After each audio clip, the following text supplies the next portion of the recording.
Hello everyone, আসসালামু আলাইকুম। Welcome করছি নতুন আরেকটা মিনি ব্লগ দেখার জন্য।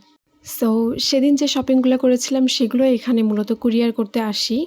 পাশেই ছিল একটা বেলের ভ্যান। সো বেল আমার অনেক পছন্দের, তাই এখান থেকে কয়েকটা বেল নিয়ে নিই। এরপর রাস্তার পাশে যেহেতু ফুচকা বিক্রি করছে আর সেটা খাবো না তা তো হতেই পারে না। সো ফুচকা আমার অনেক বেশি পছন্দের, তাই এখানে ফুচকা অর্ডার দিই। শুধু ফুচকাই না, ভেলপুরিও নিয়েছিলাম পরে। তো মামা এখানে খুব সুন্দর করে আমাকে একটু বেশি মরিচ দিয়ে ফুচকা বানিয়ে দিচ্ছে। ফুচকার টকটা যখন দেয় তখন আসলে লোভ সামলানোটা অনেক বেশি মুশকিল হয়ে পড়ে।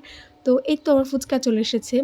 ফুচকাটা অনেক বেশি মজা ছিল। এরপর আমরা একটা ভেলপুরিও অর্ডার দিই। তো ভেলপুরি খাওয়া-দাওয়া শেষ করে আমরা একটু বাজার করি। যেহেতু সবজি বাজার বাসায় তেমন কিছু ছিল না। বাজার শেষে বাসায় চলে এসে বেল মাখাই। আমার হাসব্যান্ড অনেক ভালো বেল মাখাতে পারে। আমি তার হাতের মাখাটাই বেশি পছন্দ করি। এজন্য বাইরে থেকে মাখিয়ে নিয়ে আসি না। টোটাল বেলটাই কিনে নিয়ে আসি, বাসায় এসে মাখিয়ে খাই। সো এই ছিল আজকের ব্লগ। যদি তোমাদের ভালো লাগে তাহলে অবশ্যই লাইক, কমেন্ট এবং শেয়ার করে আমার চ্যানেলটিকে সাবস্ক্রাইব করে আমার পাশেই থেকো। আল্লাহ হাফিজ।